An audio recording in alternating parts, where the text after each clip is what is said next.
देश के इतिहास में 26 जनवरी का दिन स्वर्णिम अक्षरों में दर्ज है।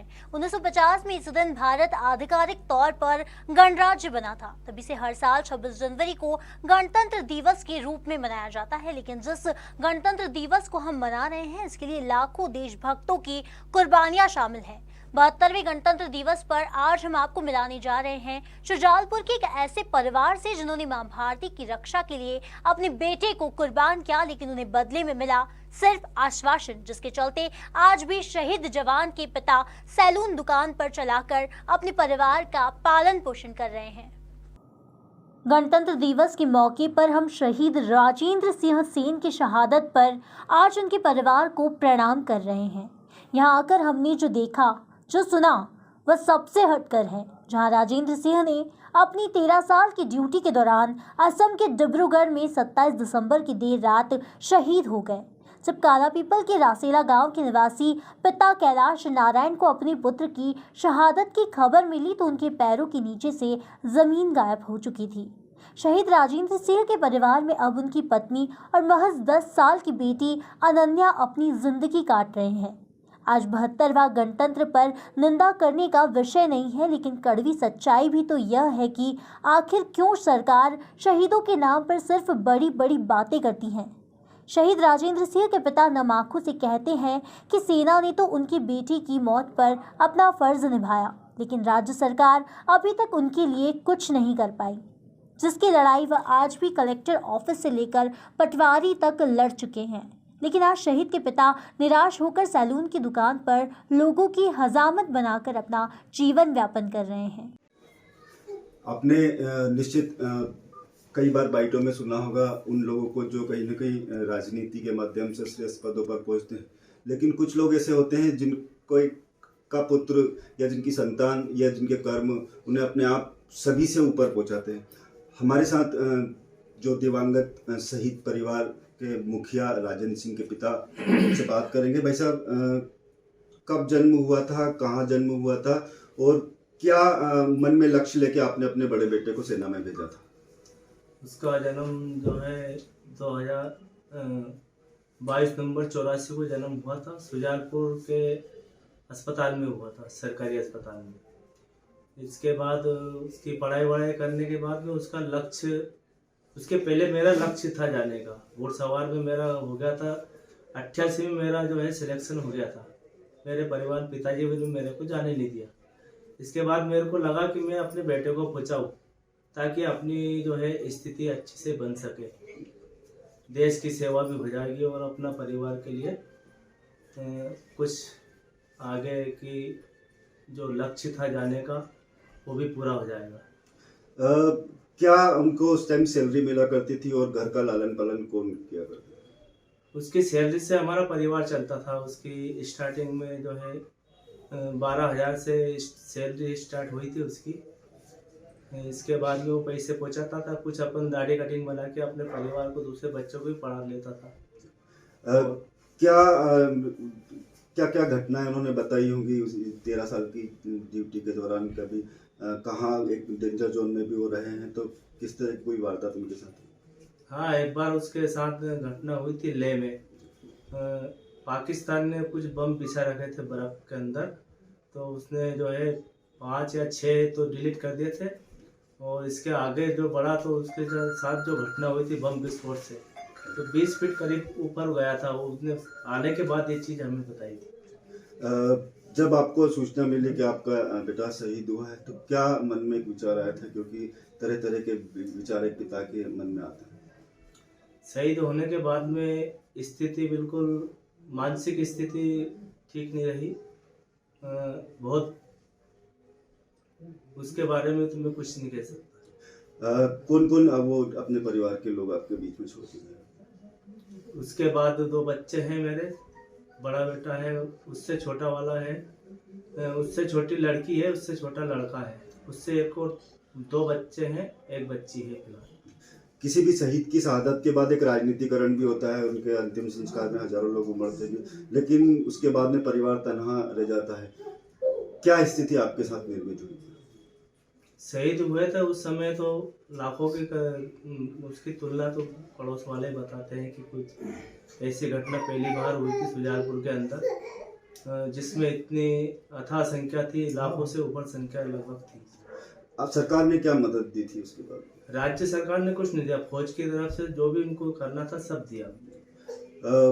उसके बाद में अभी जो उनकी धर्मपत्नी है, एक अनन्या बेटी है, अब वो किस तरह से आपके बीच रह रही है और उनको किस रूप में आप लेते हैं? वो ठीक ठाक रह रही है अभी फिलहाल, बाकी कुछ रखरखाव के हिसाब से भी ठीक रखना पड़ता है, उसकी मुझे मेरी आगे नहीं बता सकता। दो बेटे और हैं आपके, अभी वो क्या कर रहे हैं? 2 बेटे हैं, किराए की दुकान में अभी काम चल रहा है, 40 साल हो गए एक ही मकान मालिक के ऊपर, अब आगे कुछ नहीं कह सकते। शहीद के पिता से आप क्या सोचते हैं आज़ादी के इतने साल बाद की, क्या वो सरकार को इसमें शहीदों के लिए और सुधार लाना चाहिए? सरकार को शहीद के परिवार पे ध्यान देना चाहिए, ताकि और भी ऐसी घटना घटने के बाद में मेरे साथ कई ऐसे देखने को मिला है कि उस परिवार की स्थिति बिगड़ गई है, जैसे तैसे मैं अपना परिवार को संभाल रहा हूँ। कई जगह आपने आवेदन और सूचनाएं भी लगा रखी, किस बात से पीड़ित होकर लगा? आर्थिक परेशानी के कारण मैंने जो है कलेक्टर साहब को भी आवेदन दिया, जिला सैनिक बोर्ड को भी दिया, राज्य सैनिक बोर्ड में भी गया मैं हूँ, जहाँ मेरे को लगा कि यहाँ पूछना चाहिए तो शायद मेरा कोई मदद नहीं कर सकता। क्या क्या प्रमुख मांग की मदद के रूप में कह रहे हैं? मेरी मांग थी या तो एक बेटे को नौकरी दी जाए या स्थायी जगह दुकान लगा के अपना पालन पोषण कर सके। सरकार से मदद चाहता हूँ। आपको बता दें कि राजेंद्र सेन का जन्म 22 नवंबर 1984 को हुआ था। वर्ष 2004 में वह सेना में गए और वर्ष 2013 में दुश्मनों के बीच वीर गति को प्राप्त हुए। शुजालपुर नगर का या फ्रीगंज क्षेत्र आज भी शहीद राजेंद्र सिंह को याद कर उनकी शहादत को सलाम करता है। शहीद राजेंद्र सिंह के 2 छोटे भाई हैं, जिनका नाम मनीष सेन व सतीश सेन है, जो अपने पिता की सैलून की दुकान में काम करते हैं। जब पिता की शहादत हुई तब अनन्या महज 2 वर्ष की थी। अब अनन्या 10 वर्ष की हो चुकी है। अब पिता के बाद दादाजी के कंधों पर उसके लालन पालन की जवाबदारी है। निश्चित ही दादाजी उसकी जवाबदारी बखूबी निभा रहे हैं। अगर जवाबदारी कोई निभा रहा है तो वह राज्य सरकार है, जो आज भी शहीद के पिता को सम्मान देने की बजाय दर दर की ठोकरें खाने पर मजबूर करता है। राजेंद्र सिंह के पिता ने खबर मध्य प्रदेश पे बात की। निश्चित उनकी आंखें नम हैं जब इस बात पर प्रश्न किया गया कि आज उनकी क्या स्थिति है, तो कहीं ना कहीं अगर कुल उनकी बातों का निष्कर्ष निकाला जाए तो दुखी है। दुखी इसलिए है कि कहीं ना कहीं जो सरकार ने राज्य शासन को एक सैनिक परिवार के लिए करना चाहिए, शायद राज्य सरकार सैनिक परिवार के विश्वास पर खरा नहीं उतर पाई। फिर भी शहीद जिस देश में शहीद होते हैं वो पूरा देश कहीं ना कहीं ईश्वर तुल्य वो पृथ्वी वो धरा जिसको नमस्कार करते हैं। हम राजेंद्र सिंह जहाँ रहा करते थे उसी कॉलोनी के जो निवासी हैं, पत्रकार भी हैं और विवेकानंद बैंक के अध्यक्ष हैं। भाई साहब, कैसा महसूस होता है एक शहीद परिवार के इर्द गिर्द रहना? देखिए, सबसे बड़ी बात तो विडम्बना मानना कहना होगा कि जिस समय ये घटना घटी थी और जिस दिन सबको पता चला था उस दिन पूरा मोहल्ला रो रहा था। एक शहीद का किस प्रकार से सम्मान होता उसी दिन हमने देखा भी था। लेकिन आज जब हमको कहीं ना कहीं राजेंद्र नहीं दिखता तो खालीपन लगता है, और इस खालीपन को भरना आसान नहीं है। और उनके साथ, परिवार के साथ जो दुख की घटना घटित हुई है उसको कोई भर नहीं सकता, ना कोई शासन भर सकता है, ना कोई भर सकता है। लेकिन आज आपके इस माध्यम से, इस चैनल के माध्यम से मैं ये जरूर कहना चाहूँगा कि यह आज से नहीं, स्वतंत्रता की लड़ाई से एक विडंबना देखने में आती है कि जो लोग वास्तव में इस देश के हीरो हैं, सीमा पर लड़के अपने देश के लिए शहादत हुए हैं या स्वतंत्रता संग्राम में शहादत हुए हैं, उस परिवार को पूजने का समय रहता है। उन्हें ना पूजते हुए इस देश में उन लोगों की पूजा हो रही है जो देश के लिए नहीं, सिर्फ अपने लिए जी रहे हैं, और जो जिन लोगों ने अपने देश के लिए अपना बलिदान दिया है उस परिवार को पूजने का समय है और उन्हीं को ही पूजना चाहिए। खबर मध्य प्रदेश से बात करते समय उनके जो पड़ोसी हैं और उनके सबसे हितैषी परिवार में से किशोर खन्ना जी, उनका कहना है कि वास्तव हम भी इस बात पर एक सवालिया निशान सरकार पर खड़ा करना चाहते हैं, क्योंकि जब एक क्रिकेट टीम जीतती है तो पूरा देश उनके स्वागत के लिए एयरपोर्ट पहुंचकर उनका स्वागत करता है, लेकिन शहीद की शहादत के बाद सिर्फ राजनीति और दिखावा ही कहीं ना कहीं देखने को मिलता है। ये हम नहीं, ये पीड़ित परिवार भी बता रहा है। अब पीड़ित परिवार के सामने दो बेटे और हैं, मनीष व सतीश। इन दोनों की जीविका एक सैलून, एक छोटी सी सैलून की दुकान है जो किराए की है, और जिस पर कहीं ना कहीं वो लोगों की सैलून बनाकर अपनी जीविका का साधन कर रहा है। आज़ादी के 71वें गणतंत्र के बाद अगर शहीद के परिवार की आंखें नम होती है तो सवाल पर प्रश्न खड़ा होना लाजमी होता है।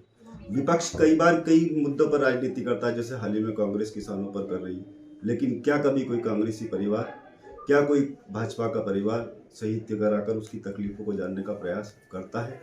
ये एक बड़ा सवाल है। खबर मध्य प्रदेश, दीपक सक्सेना, सुजान।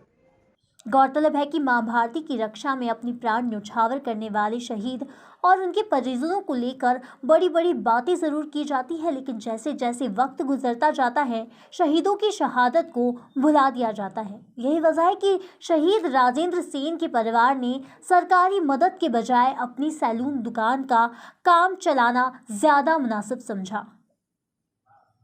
शुजालपुर से दीपक सक्सेना की रिपोर्ट।